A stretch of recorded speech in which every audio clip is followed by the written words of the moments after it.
शादी में 7 फेरों के समय लिए जाते हैं ये 7 वचन। जानिए हर मंत्र और वचन का अर्थ। हिंदू विवाह संस्कृति में 7 फेरे का विशेष महत्व होता है।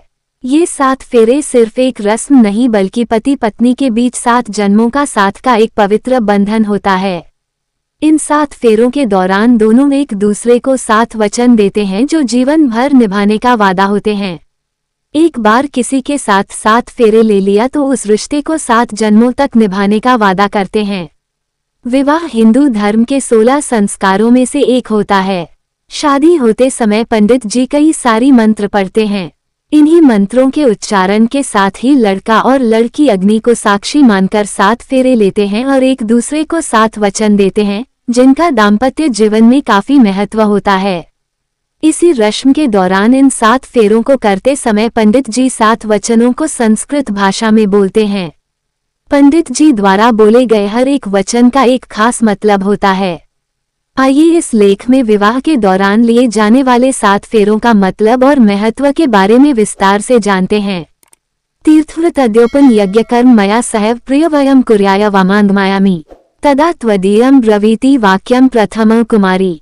अर्थ इस वचन में कन्या वर से कहती है कि अगर आप शादी के बाद किसी व्रत उपवास या किसी धार्मिक स्थान पर जाते हैं तो आप मुझे भी अपने साथ लेकर जाएं। अगर आप इस बात को स्वीकार करते हैं तो मुझे आपके वामांग में आना स्वीकार है। पूज्यो यथा स्वो पित्रो ममापि तथेश भक्तो निज कर्म कुर्या वामांगमायामि तदा त्वदीयम ब्रवीति कन्या वचन द्वितीयम। अर्थ इस दूसरे वचन में कन्या वर से कहती है कि आप जिस तरह अपने माता पिता का सम्मान करते हैं, ठीक वैसे ही आप मेरे माता पिता का भी सम्मान करेंगे। मेरे परिवार की मर्यादा का भी पालन करेंगे। यदि आप मेरे बातों से सहमत हैं तो मैं आपके साथ जीवन यापन के लिए तैयार हूँ।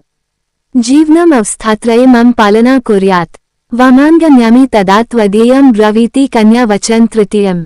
अर्थ तीसरे वचन में कन्या अपने वर से कहती हैं कि आप मुझे वचन दीजिए कि जीवन की तीनों मुख्य अवस्थाओं में मेरे साथ खड़े रहेंगे।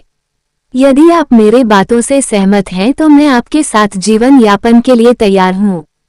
कुटुंब संपालन सर्व कार्या कर्तु प्रतिज्ञा यदि कातम कुर्या वामांगमायामि तदा त्वदीयम ब्रवीति कन्या वचन चतुर्थ। अर्थ चौथे वचन में कन्या वर से कहती है कि अब तक आप घर परिवार की चिंता से मुक्त थे। अब आप विवाह बंधन में बंधने जा रहे हैं तो आपको अपने परिवार की जिम्मेदारियों को निभाना होगा। अगर आप इस बात को स्वीकार करते हैं तो मुझे आपके वामांग में आना स्वीकार है। स्वसद्य कार्ये व्यवहार कर्मण्ये व्यये मामापि मंत्राये था वामांगमायामि तदा त्वदीयम ब्रूते वच पंचमत्र कन्या।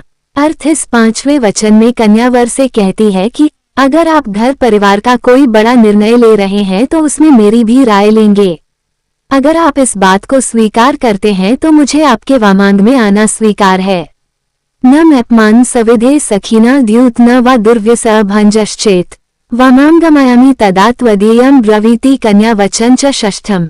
अर्थ छठे वचन में कन्या वर कहती है कि अगर मैं अपनी सखियों के साथ बैठकर कुछ समय बीता रही हूं तो आप उसमें किसी प्रकार का अपमान नहीं करेंगे। साथ ही आप खुद को जुए की लत से दूर रखेंगे। अगर आप मेरी बातों को सहमत हैं तो मैं आपके वामांग में आने को तैयार हूँ।